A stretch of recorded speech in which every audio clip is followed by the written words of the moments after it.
Assalamualaikum warahmatullahi wabarakatuh. Waalaikumsalam warahmatullahi wabarakatuh. Alhamdulillah hamdan katsiran thayyiban mubarakan fih kama yuhibbu rabbuna wa yarda. Wa asyhadu an la ilaha illallah wahdahu la syarika lah wa asyhadu anna Muhammadan abduhu wa rasuluh.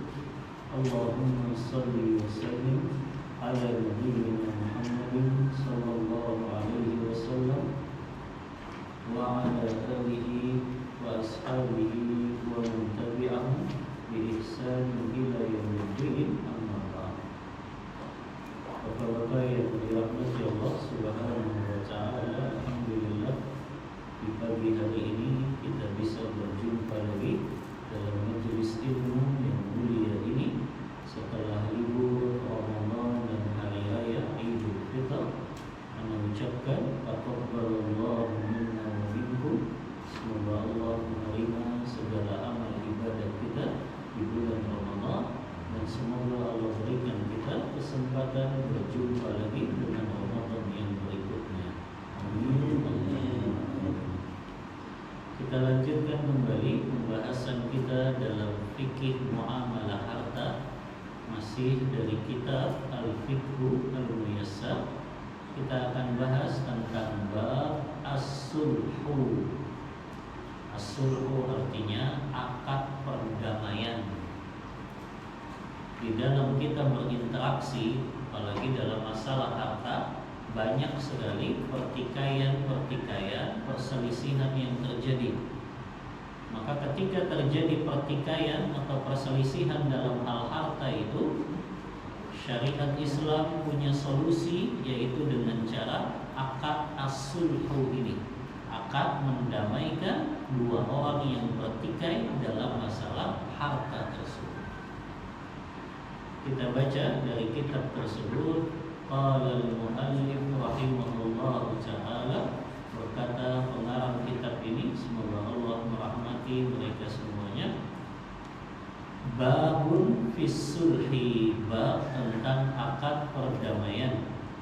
Al-mas'alatul ula, masalah yang pertama, maknahu wa adillatu masyru'iyyatih, definisi akad perdamaian dan dalil-dalil disyariatkannya. Maknahu, yang pertama maknanya, as-sulhu fil lughati at-tawfiqu ay qat'ul munaza'ah. Akad as-sulh secara bahasa artinya mengharmoniskan atau menghentikan pertikaian. Ini makna akad sulh secara bahasa. Wa fi syar'i, adapun makna secara istilah syariat, huwal aqdul ladzi tanqati'u bihi khusumatal mutakhasimain. Akad as-sulh secara syariat maknanya akad yang digunakan untuk mengakhiri pertikaian antara dua pihak. Akad yang digunakan untuk mengakhiri pertikaian antara dua pihak yang bertikai. Ini makna akad as-sulh secara syariat. Dalil-dalil disyariatkannya. Dalil-dalil yang mensyariatkan akad as-sulh ini dari Al-Quran, dari As-Sunnah, dan dari ijma' kesepakatan para ulama. Yang pertama, dalilnya dari Al-Quranul Karim tentang disyariatkannya menggunakan akad as-sulh ini ketika terjadi pertikaian. Firman Allah Ta'ala surah An-Nisa ayat 128. Di sini potongan ayat saja, tapi Anda bacakan ayat lengkapnya. Allah berfirman, wa in imra'atun khafat min ba'liha nusyuzan aw i'radan fala junaha 'alaihima ay yusliha bainahuma sulha was-sulhu khair. Kata Allah, jika seorang istri khawatir suaminya akan berlaku nusyuz kepadanya. Nusyuz itu artinya suaminya bersikap abai kepadanya, atau suaminya itu memiliki sikap acuh tak acuh kepadanya, maka tidak mengapa, kata Allah, bagi suami istri tersebut mengadakan perdamaian dengan sebenar-benarnya, dan perdamaian itu lebih baik bagi keduanya. Di antara akad perdamaian suami dengan istri, ketika istri khawatir suaminya akan mengabaikannya. Al-Imam Ibnu Jarir At-Tabari dalam kitab tafsirnya menyebutkan sebab turunnya ayat ini. Antum tambahkan, nggak ada di situ. Sebab turunnya ayat ini, kata Imam Ibnu Jarir At-Tabari, ayat ini turun berkaitan dengan istrinya Rasulullah, Saudah binti Zam'ah. Saudah binti Zam'ah itu dinikahi oleh Rasulullah di usia yang sudah agak tua. Setelah Khadijah wafat, Rasulullah kan punya anak berapa? 6.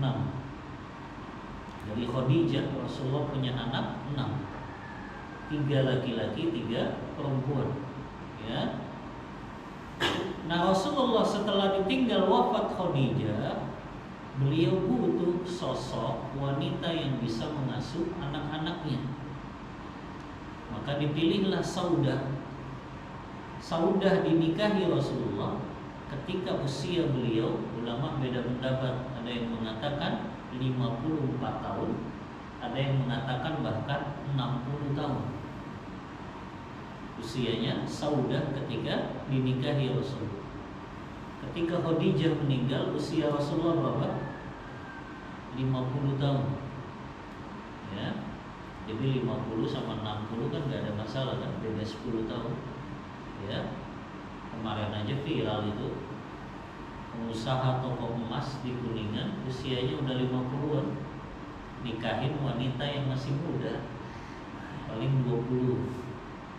Mungkin karena dia pengusaha toko emas, jadi mau.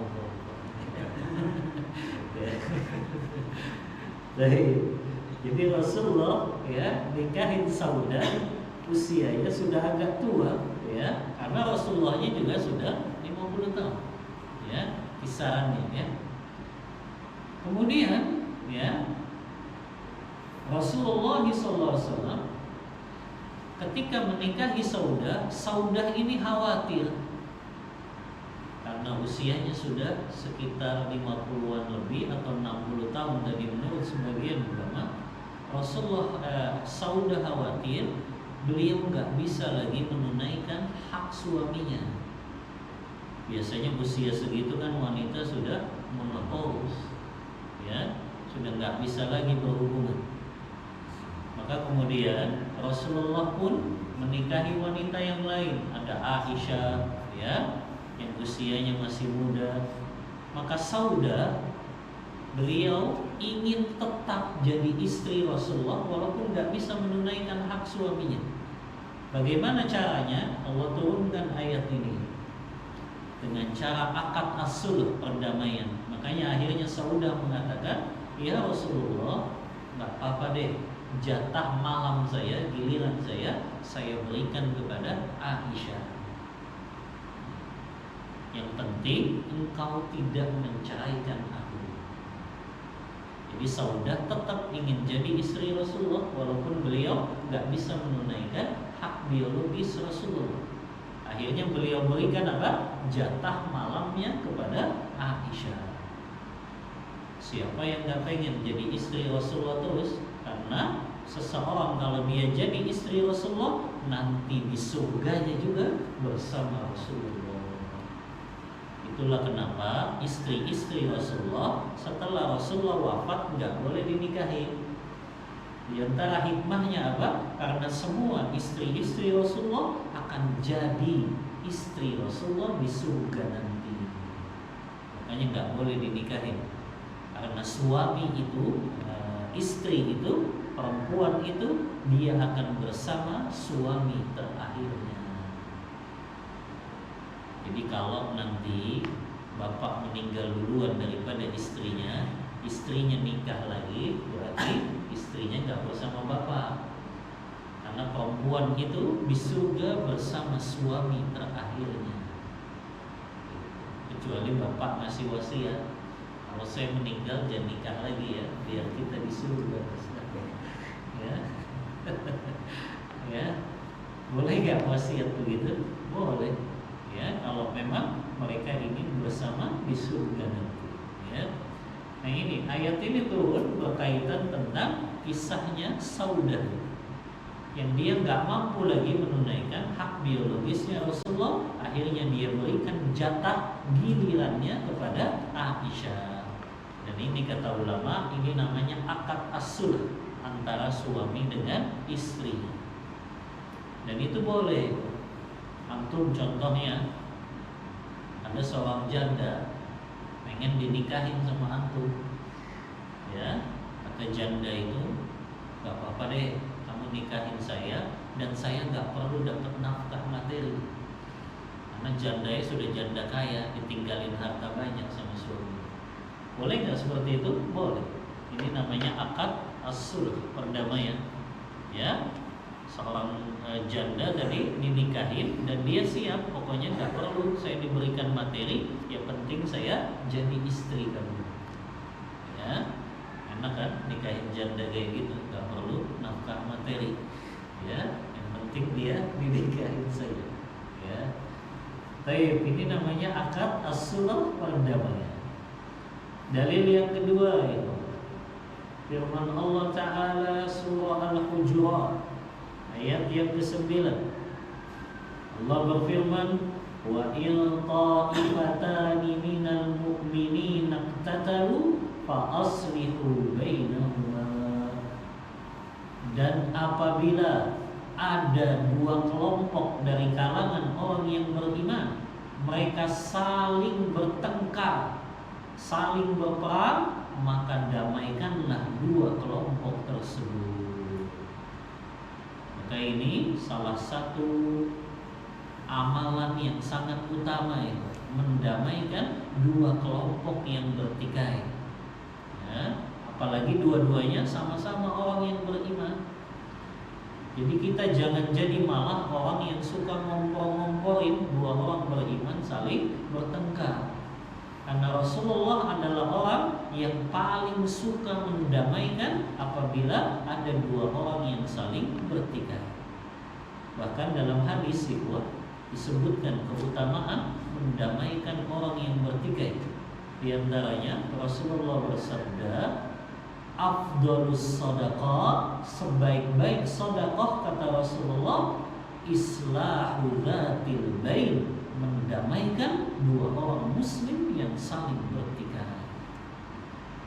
Jadi jangan ada api antum siramin bensin. Harusnya kan dipadamkan. Dua orang mukmin yang saling bertikai, kita damaikan keduanya. Apakah itu suami istri, ya? Apakah itu sesama sahabat, ya? Karena itu banyak sekali kasus-kasus dalam kehidupan sosial kita yang seperti ini, ya. Jangan ada suami istri bertikai, antum sengaja komporin biar istrinya bercerai dan antum nikahin jandanya, ya, kan bahaya kayak gitu, ya. Justru antum damaikan dulu itu. Setiap ada suami istri yang bertikai, kita usahakan damaikan dulu selama keduanya masih bisa didamaikan, ya. Apalagi hanya gara-gara perkara dunia saja, salah paham, komunikasi yang kurang, damaikan, ya. Dan banyak itu, ya, mendapatkan kasus-kasus seperti itu, ya. Bahkan di kalangan pejabat lagi, ya, ada rumah tangganya hampir mau bubar itu, alhamdulillah masih bisa didamaikan, damai aja, ya. Karena itu yang harus didahulukan nih. Karena kebanyakan suami istri, mereka kalau sudah saling cekcok pengennya langsung cerai saja. Padahal sudah sering kita sampaikan, perceraian itu perkara yang paling dicintai iblis dan syaitan. Maka ketika dua orang saling berselisih suami istri, yang harus diutamakan mendamaikan di antara keduanya, ya. Dan ini pahalanya besar. Kata Rasulullah, sebaik-baik sedekah adalah mendamaikan dua orang yang saling bertikai. Ya. Kita punya fans bola yang begitu fanatik, yang sampai sekarang belum bisa damai ya. The Jack dengan Viking, ya. Apalagi itu bonek dengan bonek apa musuhnya? Bonek kan Surabaya ya, musuhnya apa? Ya, itu kan selalu subhanallah. Dari saya kecil itu nggak pernah aku, ya. Itu harusnya kan ada itu yang mendamaikan gitu ya. Karena fanatisme itu yang memang dilarang sama Rasulullah. Gak boleh kita fanatik kepada kelompok tertentu, golongan tertentu, suku tertentu, ya. Karena itu yang menyebabkan pertikaian di antara sesama orang yang beriman. Terlalu fanatik, akhirnya dia bela mati-matian kelompoknya, golongannya, padahal salah. Makanya ini yang dilarang. Rasulullah kan mengancam dalam hadis riwayat Abu Daud, kata Rasulullah, laisa minna man da'a ila asabiyah, bukanlah golongan kami orang yang menyeru kepada fanatisme. Laisa minna man qatala ala asabiyah, bukanlah dari golongan kami orang yang dia berperang karena membela fanatisme.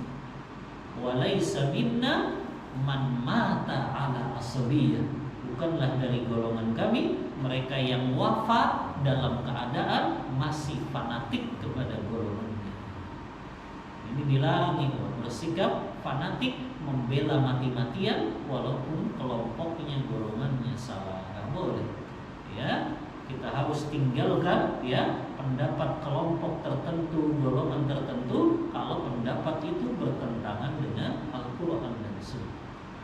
Ya. Maka ini damaikan dua kelompok yang bertikai itu diantara amalan yang kita. Dalil yang ketiga, firman Allah Ta'ala Surah An-Nisa ayat 114. Allah berfirman, la khaira fi katsirin min najwahum illa man amara bi shadaqatin aw ma'rufin aw islahin bainan nas. Wa may yaf'al dzalika ibtigha'a mardatillah fasawfa nutihi ajran 'azima. Kata Allah Ta'ala, tidak ada kebaikan pada bisikan-bisikan mereka kecuali bisikan dari salah seorang di antara kalian yang menyuruh manusia untuk bersedekah, atau yang menyuruh untuk berbuat kebaikan, atau yang mengadakan perdamaian di antara manusia. Barang siapa yang berbuat seperti itu mengharap ridha Allah, maka kami berikan kelak pada hari kiamat pahala ganjaran yang besar. Kata Allah, pahalanya besar itu, mendamaikan dua orang yang saling bertikai. Ya. Wa minas sunnati, sekarang dalil dari sunnah, hadis Rasulullah SAW. Hadis yang diriwayatkan oleh Abu Daud, Imam Tirmidzi. Hadis ini dihasankan dan juga disahihkan oleh Syekh Albani. Rasulullah bersabda, as-sulhu jaizun bainal muslimin illa sulhan ahalla haraman aw harama halalan. Kata Rasulullah, mendamaikan dua orang yang bertikai dari kalangan muslimin, orang-orang muslim, itu perkara yang dibolehkan kecuali apabila perdamaian itu ada unsur menghalalkan yang haram atau mengharamkan yang halal. Contoh perdamaian yang menghalalkan yang haram kayak gimana? Banyak terjadi dalam kehidupan kita. Ada orang tertilang gara-gara nggak pakai helm bawa motor. Kemudian kata orang tersebut, sudahlah Pak, kita damai saja. Ini perdamaian yang dilarang. Ya, ini hadisnya. Ya, hukum asalnya perdamaian itu boleh, kecuali apa? Perdamaian menghalalkan yang haram. Ya, ada orang menzinahi seorang perempuan, atau atasan lah ya, atasan bos menzinahi karyawannya. Ada kan ya di pabrik kayak gitu ya, diajak staycation ya, mentang-mentang pegawainya bawahannya ya. Akhirnya kata karyawan tersebut, "Pak, ya, saya akan adukan ini ke polisi ya, saya telah diajak berzina sama bapak." Kata bosnya, "Sudahlah, kita damai saja. Saya bayar, kamu maunya berapa?" "Ya udah, saya minta 100 juta. Kita damai ya, pokoknya kamu nggak laporin ke polisi." Ini perdamaian yang dihalalkan karena menghalalkan yang haram ya. Gara-gara dia zinahi akhirnya minta damai.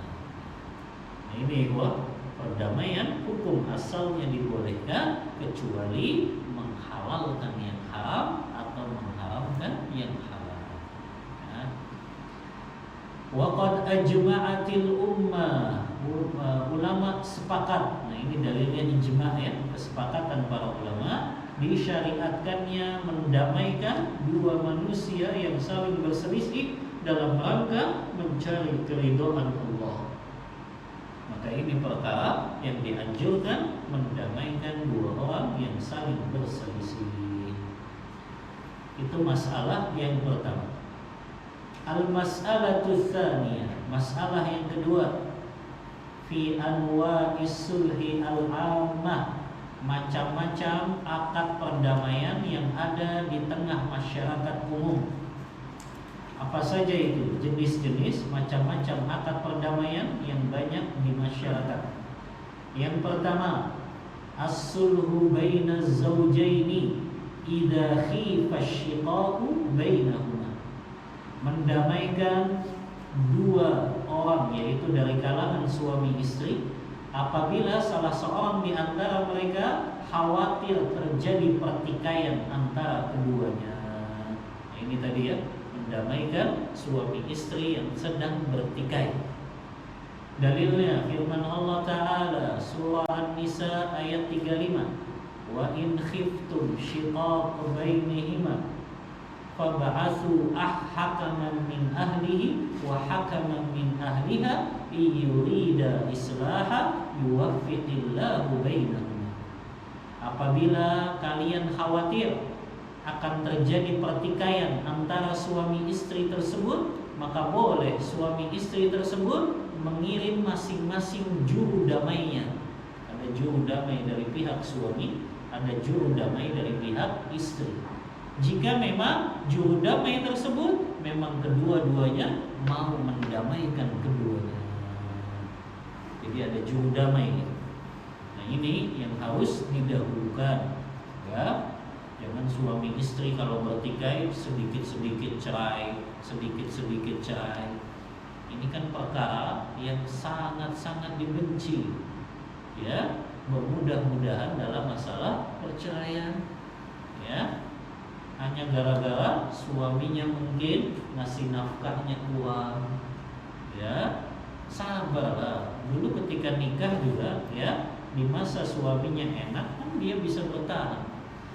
Maka ketika suaminya qadarullah ternyata tertimpa kesulitan, harusnya kan pasangan sabar menjalani kehidupan rumah tangga dalam suka dan duka ya.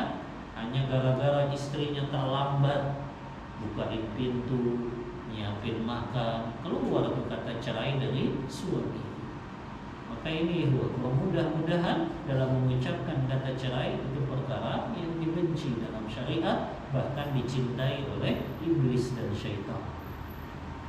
Yang kedua, as-sulhu baina ta'ifataini al-mutaqatilataini minal muslimin, mendamaikan dua kelompok kaum muslimin yang saling bertikai. Tadi dalilnya ya, surah Al-Hujurat ayat yang 9. Apabila ada dua kelompok dari kalangan beriman mereka saling bertikai, maka damaikan dua kelompok tersebut.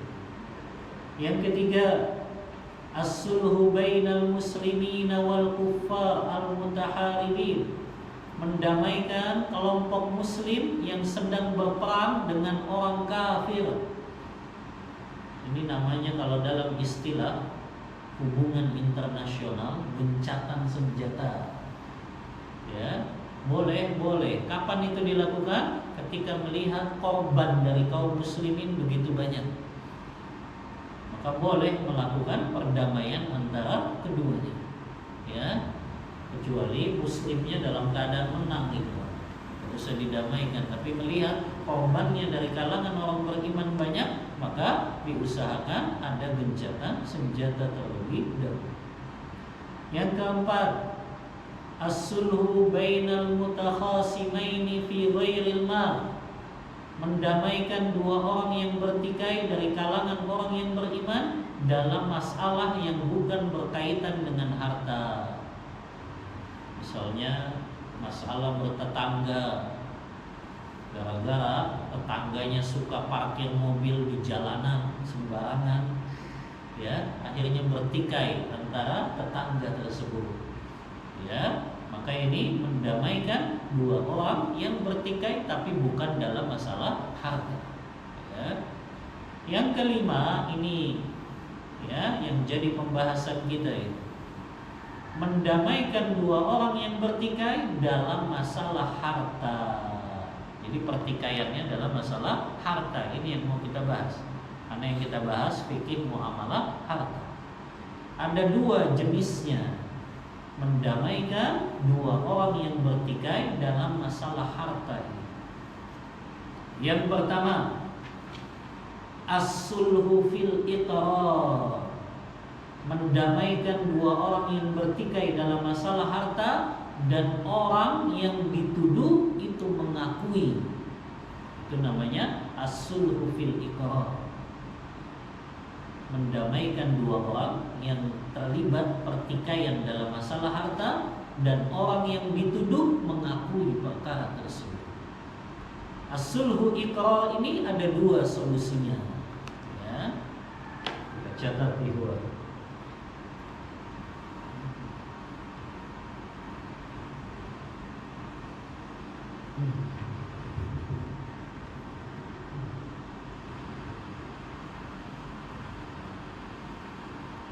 Sebutan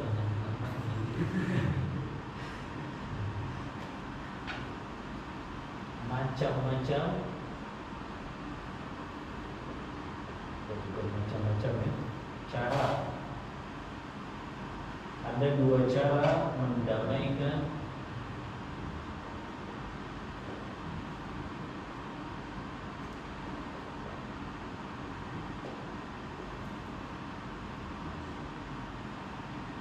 pertikaian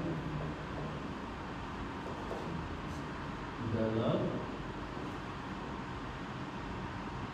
masalah harta.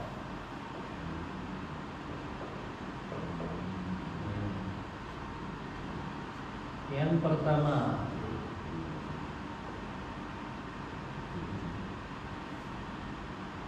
as-sulh iqrar tadi disebutnya.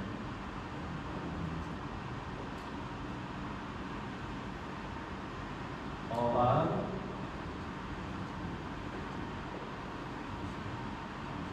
yang dituduh mengakui.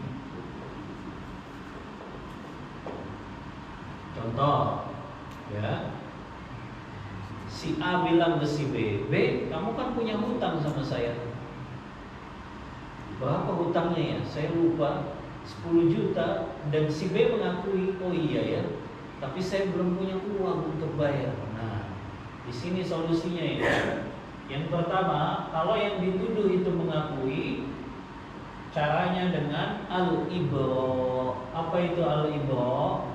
Menggugurkan atau hanya meminta setengahnya saja. Al-ibra itu maknanya menggugurkan.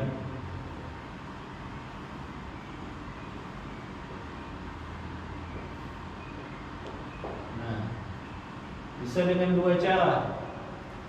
Yang pertama, ya sudahlah, karena kamu kayaknya dalam keadaan gak mampu, sudah kamu bayar setengahnya saja. Hutangnya 10 juta. Kata orang yang memberikan hutang, gak apa-apa deh, yang penting kamu bayar, tapi bayarnya setengahnya saja. Ini namanya akad suluh ya. Jadi akad suluh itu dia menggunakan cara yang gak biasa gitu. Ya, yaitu dengan cara udah kamu bayar setengahnya, saya anggap hutangnya lunas. Ini namanya dengan al-ibrah, menggugurkan sebagian haknya, atau bahkan dia ikhlaskan sudah semuanya. Ini bisa dengan akad as-sulh ya. Apa dalilnya? Di sini nggak dicantumkan ya, Anda tambahkan. Rasulullah pernah melakukan ini. Yang pertama, hadis riwayat Bukhari dalam kitab sahihnya. Anna Rasulullah sallallahu alaihi wasallam kallama ghurama Jabir liyad'u anhu syatradaini. Ini Rasulullah pernah melakukan ini. Rasulullah, kata sahabat, pernah berbicara kepada penagih-penagih hutangnya sahabat Jabir agar mereka menjadikan atau memotong separuh dari hutang yang dimiliki. Jadi Jabir bin Abdullah ini sahabat Rasulullah. Ketika bapaknya meninggal, bapaknya ninggalin hutang banyak. Ya, sementara harta yang ditinggalkan bapaknya sedikit, tapi hutangnya banyak. Ya, maka akhirnya sahabat Jabir ini banyak ditagih oleh para penagih hutang. Hutangnya waktu itu berupa kurma. Ya, tapi ternyata Jabir hanya memiliki kurma mungkin sekitar 10 sok saja. Kurma yang beliau miliki itu pun untuk beliau makan kehidupan sehari-hari. Tapi penagihnya ini banyak. Ada yang hutangnya 30 sok kurma, ada yang hutangnya 50 sok kurma. Akhirnya Rasulullah kasihan ini ngelihat Jabir ditagihin hutang terus, padahal itu hutang bapaknya. Ya. Maka akhirnya Rasulullah bicara kepada penagih-penagih hutangnya Jabir dengan mengatakan, hendaknya kalian potong deh setengahnya hutang Jabir tersebut. Jadi yang hutangnya 10 kurma, dia tagihnya cuma 5 sok saja. Yang punya hutangnya 30 sok kurma, dia tagih 15 sok saja. Dan akhirnya mereka setuju. Akhirnya kurma Jabir yang tinggal 10 sok itu didoakan oleh Rasulullah. Ketika Jabir bayar itu hutangnya dengan kurma, subhanallah, sampai hutangnya lunas, kurmanya Jabir tetap masih ada. Ini khusus Rasulullah ya. Jangan minta doa ke anak nggak bisa kayak gitu. Ya, ini khusus Rasulullah saja yang bisa melakukan. Didoain sama Rasulullah, kurmanya ternyata dia bayarin loh, kok masih ada ini kata Jabir. Ini kekhususan Rasulullah ya, yang tidak dimiliki oleh selain Rasul. Ya. Nah ini dalil yang pertama. Dalil yang kedua, hadis riwayat Bukhari juga dalam kitab sahihnya, kisah tentang Ka'ab bin Malik, sahabat Rasul yang bacaan Al-Qurannya bagus ini. Ka'ab bin Malik diriwayatkan anna Ka'ab bin Malik taqada ibna Abi Hadrah dainan kana lahu alaihi fil masjid. Suatu hari Ka'ab bin Malik nagih hutangnya kepada seorang sahabat namanya Ibnu Abi Hadrah. Dan Ka'ab nagihnya di masjid. Boleh nggak nagih hutang di masjid? Boleh. Tapi pada saat itu keduanya mengangkat suara. Namanya nagih hutang, yang ditagih nggak mau bayar lagi. Akhirnya angkat suara kan, sampai kedengeran ke kamarnya Rasulullah. Ya, Rasulullah kan kamarnya dekat Masjid Nabawi sebelah. Ya, maka akhirnya fakharaja ilaihima, Rasulullah keluar. Fanada, Rasulullah panggil itu Ka'ab. Ada apa ini Ka'ab? Kok suaranya keras sekali di masjid? Ya, maka Ka'ab cerita, ya, orang ini punya hutang ya Rasulullah dan nggak mau bayar. Ya, akhirnya Rasulullah mengatakan kepada Ka'ab dan juga Ibnu Abi Hadraj, ya Ka'ab, sudah potong hutangnya, kamu tagih setengahnya saja. Kata Ka'ab, baik ya Rasulullah, kalau begitu saya tagih setengahnya saja. Rasulullah pun bicara kepada Ibnu Abi Hadraj, kata Rasulullah, bayarkan hutangmu setengahnya saja kepada Ka'ab, dan Ka'ab ridho dengan itu. Maka ini cara mendamaikan diantaranya, ya, tidak menggugurkan semuanya, tapi dia katakan sudah setengahnya saja. Atau kalau antum lihat, ya, yang punya hutang ke antum memang betul-betul dia kesusahan, nggak apa-apa deh, bayarnya sepertiganya, seperempatnya dari hutang, ya. Apalagi kalau antum lunasin sudah semuanya. Ya, Anda pernah sampaikan keutamaannya, ya. Walaupun memang berat, kalau hutangnya 1 juta 2 juta nggak apa-apa mungkin, tapi ini 50 juta lumayan, ya, bisa buat nikah lagi 50 juta. Ya, maka kalau memang nggak bisa mengikhlaskan, setengahnya, sepertiganya, seperempatnya, ya. Karena Anda pernah ceritakan keutamaan orang yang mengikhlaskan hutangnya. Walaupun hadis ini berbicara keutamaan mengikhlaskan hutangnya seluruhnya. Dalam hadis Bukhari kan, ada orang yang suka memberikan hutang kepada tetangga-tetangganya. Ya, setiap jatuh tempo dia kirim ajudan untuk nagih hutang tersebut. Sebelum ajudan itu berangkat, dia bisikin ke telinga ajudannya, khudh ma tayassara, ambil yang bisa bayar hutang, watruk ma aswa, tinggalkan mereka yang susah bayar hutang, wa tajawaz, maafkan mereka yang enggak bisa bayar hutang, la Allah yatajawaz anna, semoga Allah memaafkan kita pada hari kiamat. Yang ajudannya gitu, yang bisa bayar hutang dia ambil, yang enggak sudah dia maafkan. Sampai pada hari kiamat, kata Rasulullah, majikannya ini disidang sama Allah. Ditanya, kamu punya amal kebaikan enggak? Kata orang ini, dulu di dunia saya suka beli hutang. Setiap jatuh tempo saya kirim ajudan, dan saya katakan ke ajudan itu, ambil yang mereka bisa bayar hutang, maafkan mereka yang enggak bisa bayar hutang. Semoga Allah memaafkan kita. Apa kata Allah kepada hamba ini? Al-yaum, hari ini, kata Allah, faqad ghafartu laka, aku ampuni seluruh dosa-dosa, karena engkau maafkan orang-orang yang gak bisa membayar hutang. Ini keutamaan. Tapi tadi memang berat, dan balasannya pun luar biasa. Allah ampuni seluruh dosa-dosa. Nah, ini ya, cara yang pertama. Cara yang kedua, bisa dengan as-sulhu al-mu'awadah. Apa itu sulhu mu'awadah? Berdamai dengan cara orang yang berhutang membayar selain dengan jenisnya. Jadi berdamai, orang yang berhutang boleh bayar dengan selain jenisnya. Apa maksudnya selain jenisnya? Ada orang berhutang sama antum 5 juta. Dia katakan, saya nggak punya uang. Ya sudahlah, kita berdamai, kamu bayar pakai padi saja. Kamu kan habis panen tuh, udah bayarnya pakai padi saja. Tapi padinya dihargainya harga yang sesuai di pasaran pada saat dia akan bayar hutang. Harga padi berapa sekarang? 6.000 per kilo. Ya, antum gak ada yang punya sawah, ya? Berapa harga padi?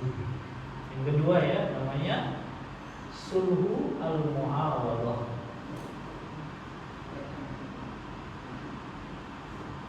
Ya, membayar hutang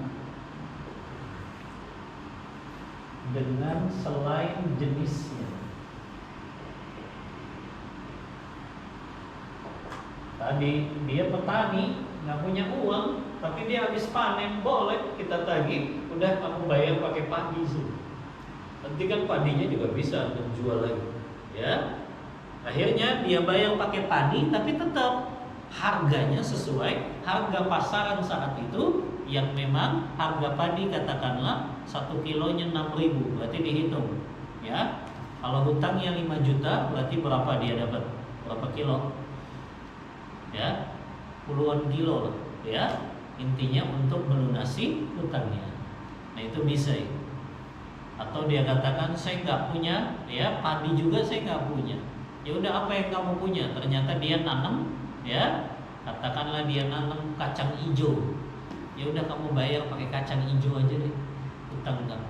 Nah ini diperbolehkan. Ini pakainya akad apa? As-sulh, perdamaian. Ya, dengan syarat tadi orang yang memang memberikan hutang dia rela dibayar dengan selain itu. Atau bahkan boleh dibayarnya pakai jasa. Ya, ketika ditagih, kamu bayar hutang, saya nggak punya, ya uang nggak ada, aset juga nggak punya. Ya udahlah, kamu kerja sama saya. Ya, dihitungnya per hari. Per hari berapa kalau kerja? Katakanlah jadi driver lah, kamu supirin saya lah. Ya, berapa per hari driver? Nah, 100.000. Ya, 100.000 berarti. Kamu hutangnya 1 juta, berarti kamu kerja sama saya 10 hari. Ini boleh. Ini dengan akad apa? Al-muawadah, as-sulh. Dia bayar dengan jasa. Ya, dia bayar dengan jasa, maka itu diperbolehkan. Nah, ini namanya akad sulh ya. Ya, akad sulh itu pembayaran hutangnya dengan cara yang nggak biasa. Dan itu diperbolehkan selama dua-duanya saling ridho dan rela dengan akad ini. Nah ini jenis yang pertama, kalau orang yang dituduh mengakui. Ya. Jenis yang kedua, as-sulhu ma'al inkar. Akad perdamaian sementara yang dituduh dia mengingkari. Ya.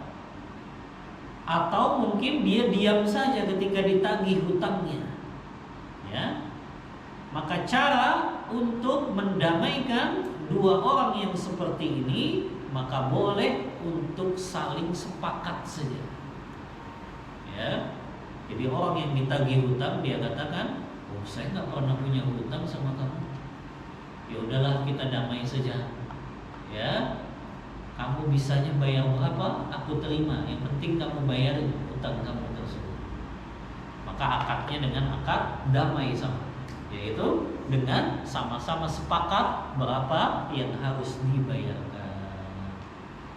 Nah ini jenis yang kedua, pakainya akad apabila perdamaiannya orang yang ditagih itu malah mengingkari. Ya. Nah dua ini caranya ya. Bisa dengan cara berdamai, memotong dari hutangnya, atau dengan cara membayar hutang tapi dengan jenis yang berbeda.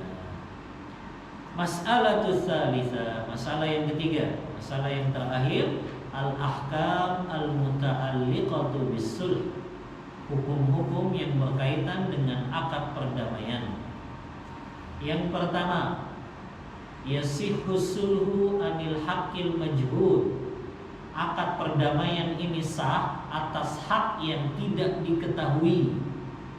Ada orang kita tagih hutang, kamu punya hutang sama saya. Loh, berapa hutangnya? Saya juga lupa. Nah, dua-duanya lupa. Maka ini tetap sah. Ya udahlah, kita damai saja. Kamu bayarin sekian saja. Maka itu sah akad perdamaiannya, walaupun perkara yang tadi nggak diketahui berapa ya, dikira-kira saja. Ya, maka ini boleh kalau akad as-sulh atas hak yang tidak diketahui. Ya, penting mereka sepakat untuk menetapkan, ya udahlah saya bayarkan sekian saja. Yang kedua, yasihu sulhu an kulli ma yajuzu akhdhil iwadi anhu kasulhi anil qisas biddiyatil muhaddadati syar'an. Sah akad perdamaian dalam setiap perkara yang boleh diambil uang pengganti darinya. Ini penting ya Pak. Boleh akad perdamaian dilakukan kepada setiap perkara yang boleh diambil uang pengganti darinya. Contohnya apa?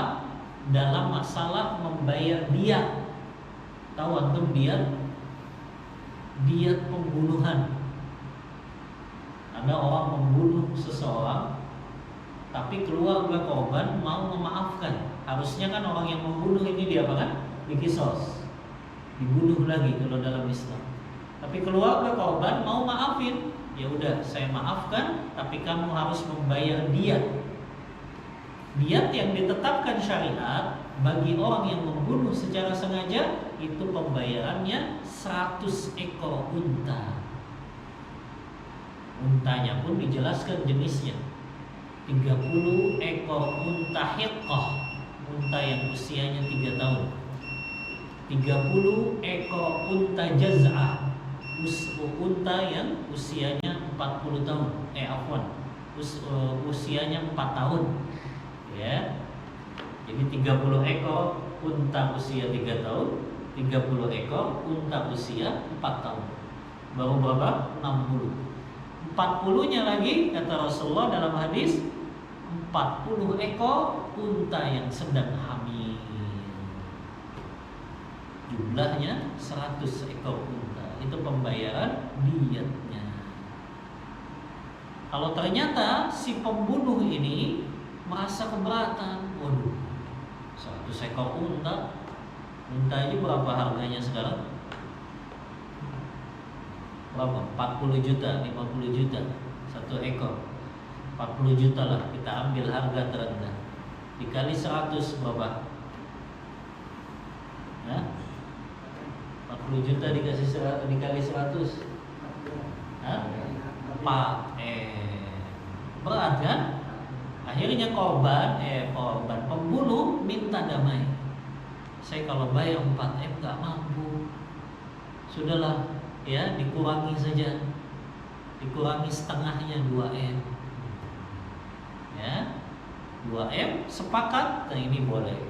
Pakai akad apa? Perdamaian. Walaupun harusnya tadi bayarnya berapa? 4M. Ya, 100 ekor unta akhirnya dikurangin udahlah 50 ekor unta saja. Atau dia nggak mampu juga, sudahlah 10 ekor unta saja. Ini boleh pakai akad apa? As-sulhu, perdamaian. Ya. Jadi akad as-sulh boleh digunakan dalam pembayaran diat. Diat pembunuhan sengaja, diat pembunuhan semi sengaja, atau diat pembunuhan tidak sengaja. Pembunuhan kan ada 3, ada yang sengaja, ada yang semi sengaja, ada yang tidak sengaja. Ya, apa itu semi sengaja? Orang pukul temannya pakai penggaris.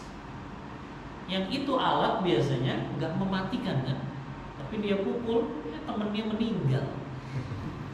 Maka ini pembunuhan semi sengaja. Ya, mirip sengaja gitu. Ya, ada orang ya dipukul pakai pulpen doang, tiba-tiba meninggal. Ini masuknya pembunuhan mirip sengaja. Adapun pembunuhan tidak sengaja, ada orang lagi berburu gitu ya, pakai senapan angin, dia tembak maksudnya ke burung, kena orang. Ya, maka itu masuknya pembunuhan tidak sengaja. Ya. Bedanya apa ya? Kalau pembunuhan sengaja, yang harus membayarnya si pembunuhnya saja, nggak boleh dibantu oleh keluarganya pembayaran diatnya. Yang kedua, kalau pembunuhan sengaja, pembayarannya harus kontan tunai, nggak boleh dikredit, nggak boleh dicicil. Nah, ini beratnya pembunuhan sengaja. Kalau pembunuhan mirip sengaja, pembayarannya boleh dibantu oleh keluarganya, oleh kerabatnya bantu. Dan yang kedua, boleh dicicil. Walaupun jenis ontanya sama tadi, 30 ekor usia 3 tahun, 30 ekor usia 4 tahun, 40 ekor unta yang sedang hamil. Ya. pembunuhan tidak sengaja, dia lebih ringan lagi. Pembayarannya boleh ditanggung oleh seluruh kaum muslimin. Jadi boleh donasi. Ya, selain kerabatnya bantu, keluarganya bantu, kaum muslimin pun boleh bantu untuk membayarkan diatnya kalau nggak sengaja. Yang kedua, boleh dicicil selama 3 tahun. Yang ketiga, jenis untanya lebih ringan. Ya, unta 20 ekor usia 1 tahun jantan, 20 ekor usia betina, 20 ekor baru usia 3 tahun, 20 ekor betina usia 3 tahun, dan tidak ada unta yang hamil kalau pembunuhan yang tidak sengaja. Nah ini yang ketiga, yang terakhir, hukum yang berkaitan akad perdamaian tidak sah. Akad perdamaian untuk semua hak yang tidak boleh diambil uang pengganti darinya. Seperti hukuman hudud tadi, seseorang menzinahi karyawannya, akhirnya kata dia, sudahlah kita damai saja, tapi jangan dibawa polisi ya. Nah, ini haram hukumnya. Atau orang itu minum khamar. Dalam Islam, peminum khamar, minuman keras, itu terkena hukuman had, dicambuk 80 kali. Kata orang yang minum khamar ini, sudahlah kita damai saja, jangan laporin ke pengadilan, karena kalau dilaporin dia harus dicambuk. Ya udah, kamu bayar berarti 50 juta. Nah ini nggak boleh. Perdamaian yang seperti ini. Perdamaian dalam perkara-perkara hudud, hukum-hukum kriminal, maka itu tidak diperbolehkan. Wallahu ta'ala a'lam bissawab. Selesai kita bahas materi akad tentang perdamaian ini. Kita buka diskusi dan tanya jawab. Wassallallahu ala nabiyyina Muhammadin wa ala alihi wa sahbihi wasallam. Tafadhal yang punya pertanyaan.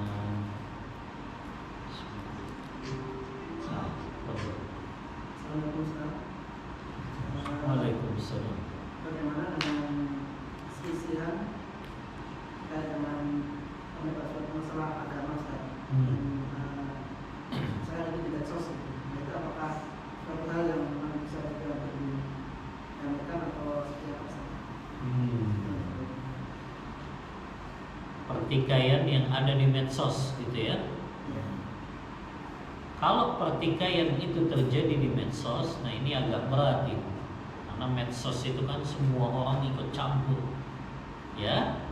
Maka yang lebih baik ya, kalau memang kita mau mendamaikan, 2 orang yang bertikai itu kita japri saja atau kita telepon ya. Kita ajak ketemu 2 orang yang bertikai itu untuk kita damaikan ya. Selama 2 orang itu masih beriman ya. Jadi jangan ya di medsos, karena medsos itu orang itu komennya asal-asalan biasanya. Maka kewajiban kita tetap kita kalau memang bisa mendamaikan, memfasilitasi itu lebih baik. Ya, kita telepon keduanya, kita ajak ketemu ya untuk berdamai ya agar tidak lagi saling berperang di medsos, itu lebih baik. Ya, kalau memang itu bisa dilakukan. Wallahu ta'ala a'lam bissawab. Lebih baik memang sudah hentikan pertikaian. Atau kalau keduanya memang masih berat, minimal mereka nggak lagi bertikai di medsos. Ya, karena bertikai apalagi di medsos itu akan semakin merunyamkan masalah, bukan malah saling memberikan solusi. Wallahu ta'ala a'lam bissawab. Tafadhal, ada lagi ikhwah? Nah, silakan Mas. Kalau perdamaian yang hubungan dengan suami istri itu ya bagaimana kalau kita berdamai tapi demi anak itu? Jadi dia mau damai karena sebab anak saja gitu. Iya, jazakallah khair. Yang pertama itu ya, kalau suami istri itu bertikai, maka dilihat dulu masalahnya. Kalau itu bukan masalah syar'i, maka yang lebih utama mendamaikan keduanya. Contoh masalah syar'i, Misalnya suaminya memang nggak mau sholat 5 waktu, nah itu baru bisa didamaikan, itu mah nggak apa-apa bercerai, ya. Atau misalnya suaminya profesinya dukun, ya, dan dia nggak mau ninggalin profesinya tersebut. Atau ternyata suaminya ketahuan betul-betul berzina dengan perempuan lain, nah itu memang berhak salah satu pasangan untuk menggugat cerai. Kalau yang seperti itu alasan syar'i untuk bercerai. Adapun kalau alasannya alasan duniawi saja tadi, ya, nafkahnya agak kurang, atau mungkin suaminya kok jadi jelek sekarang, ya, gak ganteng lagi gitu, karena sudah bertambah tua gitu, maka ini masalah-masalah yang gak syar'i. Maka tetap harus diutamakan mendamaikan keduanya, ya. Yang kedua, bagaimana caranya? Ya, maka keduanya harus diislah.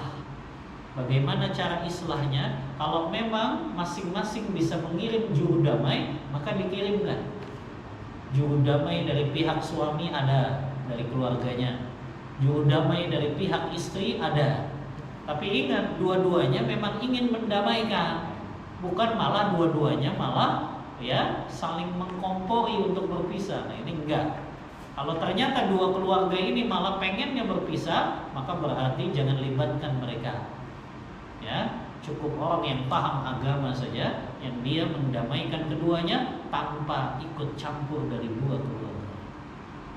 Nah ini lebih baik, ya. Makanya di KUA juga ada konsultan, kan, yang mereka setiap ada masalah keluarga, konsultan itu akan berusaha untuk damain dulu keduanya, selama alasannya bukan alasan syar'i, ya. Kalaupun tadi dia katakan nggak apa-apalah demi anak, ya. Kalau memang orang ini masih bisa didamaikan dengan cara dia siap tetap menunaikan hak suaminya, maka damaikan. Tapi kalau ternyata istri ini enggak, saya mah demi anak, saya enggak mau lagi nunain hak suami. Kalau memang dia sudah enggak mau lagi nunaikan hak suaminya, ini baru itu. Lebih baik keduanya berpisah saja. Kalau masing-masing sudah enggak mau lagi saling menunaikan hak pasangannya.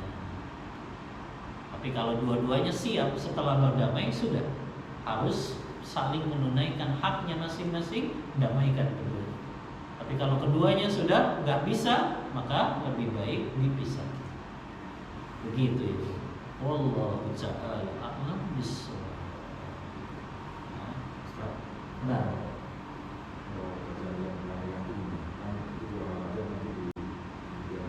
apa? Perjanjian sebelum nikah gitu.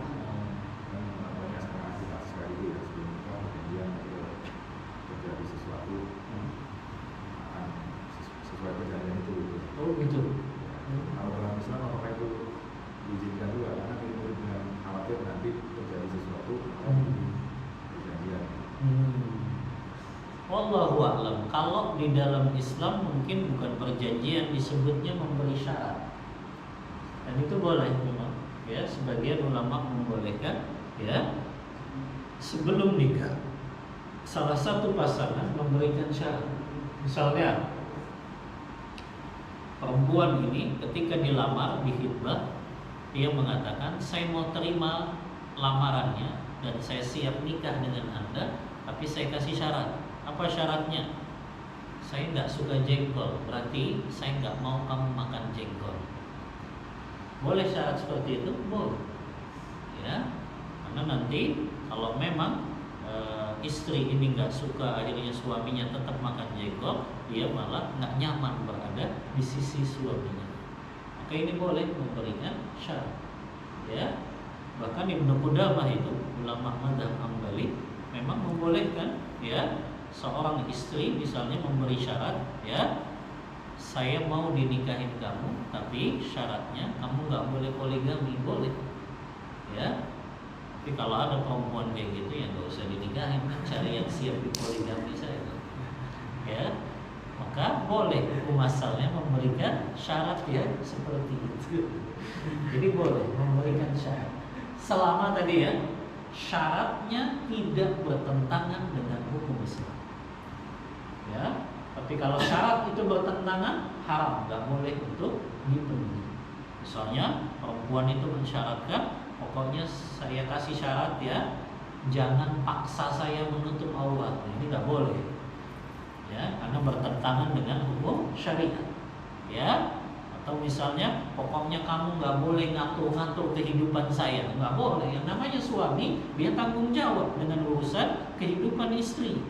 Kalau syaratnya bertentangan dengan hukum syariat, maka ini nggak diperbolehkan. Maka tadi, kalau dia membuat ya syarat-syarat pranikah dibolehkan selama tidak bertentangan dengan hukum syariat. Allah Ta'ala a'lam bishawab.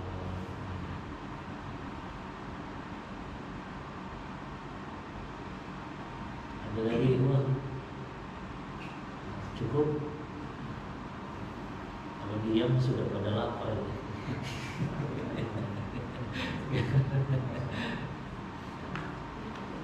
Baik.